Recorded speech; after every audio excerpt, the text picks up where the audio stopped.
Good day everyone, क्या हाल है बच्चों। बहुत बहुत स्वागत है आप सभी के आज के सेशन में। अच्छा, आज जो हम चैप्टर्स कवर करने वाले हैं वो है हमारा प्रीपोजिशन। इस वीडियो में पूरा का पूरा चैप्टर तो ख़त्म नहीं होगा, लेकिन इस वीडियो में आपके जो प्रीपोजिशन के बेसिक्स हैं वो सारे क्लियर हो जाएंगे। मतलब सारे के सारे जितने भी बेसिक्स पॉइंट होते हैं, जो बेसिक कॉन्सेप्ट होते हैं, जिन्हें कि आप रूल में रट के चलते हैं। और बच्चों एक बात याद रखना कि आए दिनों जो है ना प्रीपोजिशंस का जो वेटेज है ना वो एग्ज़ाम्स में बढ़ते जा रहे हैं। आप एनडीए और सीडीसी के पेपर उठा के देखना, और ये ट्रेंड चलता आ रहा है कई पिछले 10-12 सालों से। पिछले 10-12 सालों का अगर आप इतिहास उठा के देखोगे ना तो प्रीपोजिशन से लगभग 75 से 80 क्वेश्चन पूछे गए हैं।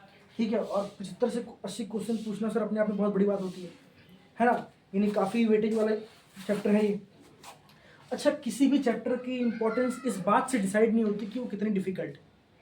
ठीक है, अगर कोई चैप्टर बहुत आसान है और बहुत क्वेश्चन पूछे जा रहे हैं तो ये नहीं वो चैप्टर बहुत इंपॉर्टेंट है। अगर कोई चैप्टर बहुत कठिन है और क्वेश्चन नहीं पूछे जा रहे, सर काहे का मतलब उसका, है ना। तो जिससे जितने क्वेश्चन पूछे जा रहे हैं उतने चैप्टर वो वेटेज वाले होते जाते हैं। ये उसको इंपॉर्टेंस हमें देनी चाहिए। ठीक है बच्चे, चलो आज शुरू करते हैं प्रीपोजिशन। सर सबसे पहले तो प्रीपोजिशन आप किसी बच्चे को पूछना, वो बोलते हैं इन, ऑन, एट, आप जाके उनसे बोलना ये प्रीपोजिशन नहीं होते हैं, ये प्रीपोजिशन के एग्जाम्पल्स होते हैं, है ना। तो सर प्रीपोजिशन होते क्या है। कई सारे बच्चे पूरे के पूरे इंग्लिश पढ़ लेते हैं लेकिन उन्हें प्रीपोजिशन की बेसिक डेफिनेशन पता नहीं होती है। सर प्रीपोजिशन का फंक्शन होता क्या है उन्हें पता ही नहीं होता ये चीज़, है ना। चलिए हम शुरू करते हैं। सबसे पहले प्रीपोजिशन होता क्या है। ठीक है बच्चों, तो प्रीपोजिशन, ये कोई प्रीपोजिशन है, हजारों प्रीपोजिशन में से प्रीपोजिशन है। प्रीपोजिशन अपने से बाद लिखे नाउन या प्रोनाउन का सेंटेंस में किसी अन्य नाउन, प्रोनाउन, एडजेक्टिव और वर्ब के साथ रिलेट करते हैं। अगर इतना फ्लो चार्ट भी आपको याद रह गया मतलब बच्चों आपका काम हो गया। क्या बोला बच्चों मैंने, प्रीपोजिशन। सर प्रीपोजिशन सबसे पहले अपने से बाद लिखे नाउन या प्रोनाउन को सेंटेंस में किसी अन्य नाउन, प्रोनाउन, एडजेक्टिव या वर्ब के साथ रिलेट करता है। अच्छा सर, इसका मतलब क्या हुआ सर। पहले बात तो ये फ्लो चार्ट को आप अच्छे से बना लीजिए। ठीक बात, अच्छा बना लिया होगा आप लोगों ने। अब देखो,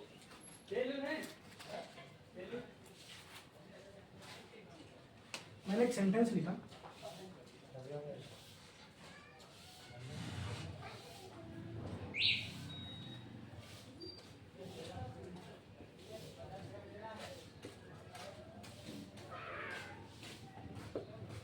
स्नेहा गोज टू स्कूल। ये एक सेंटेंस है सर।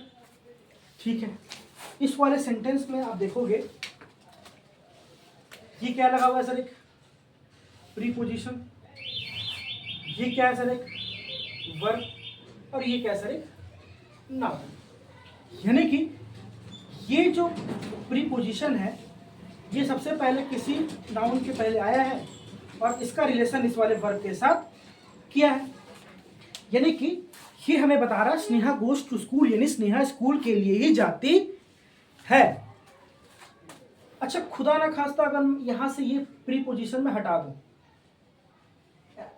ठीक है, ये प्रीपोजिशन मैंने हटा दिया और ये सेंटेंस को बस ऐसे ही लिखा, स्नेहा गोज स्कूल। तो बच्चों इससे हमें ये क्लियर नहीं हो पा रहा है कि क्या स्नेहा स्कूल के लिए ही जा रही है या स्नेहा स्कूल के तरफ से कहीं और जा रही है। अरे है नहीं है।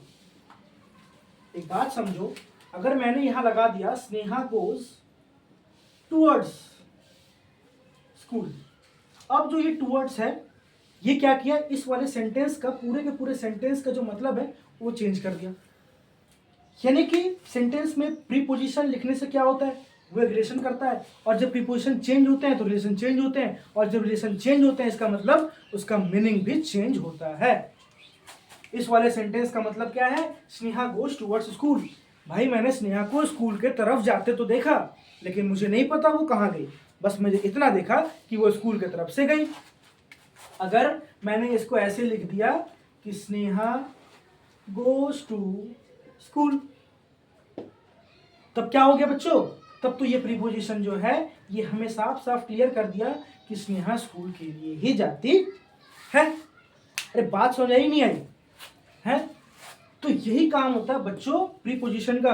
अगर हम प्रीपोजिशन ना लगाएं तो सेंटेंस का मतलब क्या होता है, और प्रीपोजिशन लगाएं तो सेंटेंस का मतलब क्या होता है। अच्छा, इतनी बातें अगर आप लोगों ने जान लिया होगा तो बेसिस में हम थोड़ा सा आगे चलते हैं। और अगला पॉइंट आप नोट करोगे, मैंने शायद से ट्रांजिटिव वर्ब वाले चैप्टर में मैंने पढ़ाया था तुम लोगों को और बताया था कि प्रीपोजिशन में वो काम आएगा। बच्चों एक बात याद रखना, कभी भी, ठीक है, जो प्रीपोजिशन होता है ना, प्रीपोजिशन, उसके बाद लिखा हुआ नाउन या प्रोनाउन। अच्छा, अभी मैंने बोला ना प्रीपोजिशन सबसे पहले क्या होता है, किसी नाउन या प्रोनाउन के पहले ही आएगा, है ना। ये प्रीपोजिशन के बाद लिखा हुआ नाउन या प्रोनाउन इस वाले प्रीपोजिशन का ऑब्जेक्ट बन जाता है बच्चों। अरे नोट कर लो इस बात को, 100% यहीं से क्वेश्चन पूछे जाते हैं पेपर में। और नहीं नोट करोगे तो मेरा क्या जाना है यार, है ना। इतने सालों से तो आप असफलता पा ही रहे हो, आगे भी पाओगे, है ना। तो प्रीपोजिशन के बाद लिखा हुआ नाउन या प्रोनाउन प्रीपोजिशन का ऑब्जेक्ट बन जाता है। अच्छा, ये तो गई एक बात। और एक बात यहां से यही लिख लो कि जो प्रीपोजिशन होते हैं बच्चों वो केवल और केवल नाउन या प्रोनाउन के पहले ही आते हैं और किसी के पहले भी नहीं आते हैं, चाहे वो क्या हो, चाहे वो एडजेक्टिव हो या फिर एडवर्ब हो या फिर कंजंक्शन हो, कुछ भी हो। प्रीपोजिशन केवल और केवल नाउन या प्रोनाउन के पहले ही आता है और सेंटेंस में किसी अन्य नाउन, प्रोनाउन, एडजेक्टिव या वर्ब के साथ अपना रिलेशन दिखाता है। अरे बात समझ में आई या नहीं आई? अच्छा, इसी क्वेश्चन पे देखो, एक एग्जांपल देखो तो, जैसे एक क्वेश्चन आया हुआ था,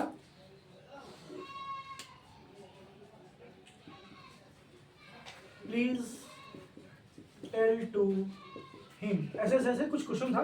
मुझे इतना ही पार्ट याद है क्योंकि यही काम का था पेपर में, ठीक है। अब इस वाले सेंटेंस में देखो, जो ये वर्ब है ना टेल, बच्चों ये जो टेल है, please tell to him, tell to whom, him. और मैंने बार बार बताया है कि वर्ब को पढ़ के अपने से व्हाट या हुम के जवाब में जो भी मिलता है वो क्या होता है बच्चों, ऑब्जेक्ट होता है। यानी प्लीज टेल टू व्हाट, हमें कोई जवाब नहीं मिला, लेकिन please tell to whom, please tell to him, यानी हिम जो है वो क्या है, इस वाले वर्ब का ऑब्जेक्ट है बच्चों। अब जब मैंने पहले में बताया कि प्रीपोजिशन के बाद लिखा हुआ नाउन या प्रोनाउन प्रीपोजिशन का ऑब्जेक्ट बनता है सर, लेकिन यहां पे जो ये प्रीपोजिशन लग गया ना टू, जब ये प्रीपोजिशन लग गया इसका मतलब क्या होगा सर, ये इसका ऑब्जेक्ट बन जाएगा। और जब ये इसका ऑब्जेक्ट बन जाएगा तो ये जो ट्रांजिटिव वर्ब है टेल, इसको हम बिना ऑब्जेक्ट के छोड़ नहीं सकते हैं, तो ये क्वेश्चन आप एग्जाम में गलत हो जाएगा। इसलिए इस वाले सेंटेंस में यहां से टू को रिमूव करना पड़ेगा सर। अरे बात समझ में आई? देख लिए क्या थे कॉन्सेप्ट, यही होता है कॉन्सेप्ट कि प्रीपोजिशन के बाद लिखा हुआ नाउन या प्रोनाउन उसका ऑब्जेक्ट होता है। इसलिए ट्रांजिटिव वर्ब अगर है तो ट्रांजिटिव वर्ब और ऑब्जेक्ट के बीच में कभी भी प्रीपोजिशन नहीं लगाना है।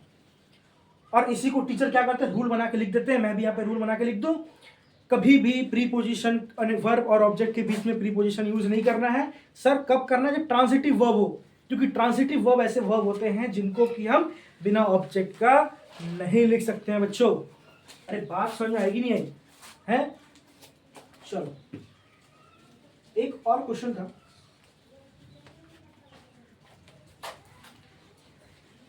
क्वेश्चन था आपका,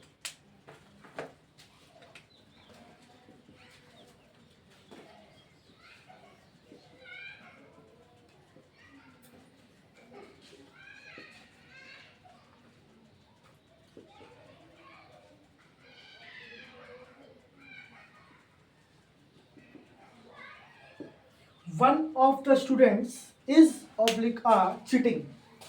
बच्चों ये क्वेश्चन है, इसमें आपको दरअसल करना कुछ नहीं है, आपको लगाना है सब्जेक्ट के अकॉर्डिंग, आपको वर्ब चूज करनी है, ठीक है। अब बहुत सारे बच्चे क्या करेंगे ना, ये स्टूडेंट्स को देख के ये आर लगा देंगे बच्चों, लेकिन ये गलती आपको नहीं करनी है। क्यों? ऑफ क्या है? एक प्रीपोजिशन है। अरे है नहीं है। जब ऑफ हमारे प्रीपोजिशन बन गया, यानी कि प्रीपोजिशन के बाद लिखा गया नाउन क्या होगा सर? इस वाले प्रीपोजिशन का ऑब्जेक्ट हो जाएगा। तो इस वाले सेंटेंस में द स्टूडेंट ऑब्जेक्ट बन गया, यानी कि अब ये सब्जेक्ट नहीं बन सकता। और वर्ब किसके अकॉर्डिंग लगाना है? सब्जेक्ट के अनुसार। यानी कि इस वाले सेंटेंस में सब्जेक्ट हमारा बनेगा वन। क्या बोला मैंने? ऑफ एक प्रीपोजिशन है, प्रीपोजिशन के बाद लिखा हुआ नाउन या प्रोनाउन क्या होता है? उसका ऑब्जेक्ट होता है। ये नाउन है, इसका ऑब्जेक्ट बन गया। और जब एक बार वो चीज ऑब्जेक्ट बन गई तो वो सब्जेक्ट बन नहीं सकती, तो सब्जेक्ट क्या बनेगा बच्चों? वन बनेगा। और जब ये वन सब्जेक्ट बन जाएगा, यानी कि इसके अकॉर्डिंग ही हमें वर्ब चूज करनी पड़ेगी। अब बताओ क्या लगाओगे? अरे इस लगाओगे। देखा किस तरीके से पेपर में क्वेश्चन पूछे जाते हैं।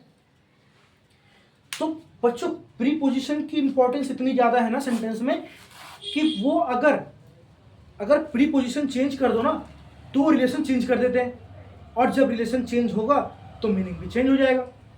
देखा था ना हमने स्टार्टिंग में। तो बच्चों ये तो थे प्रीपोजिशंस के कुछ बहुत ही महत्वपूर्ण बेसिक कॉन्सेप्ट्स जो कि आपको पता होना चाहिए था।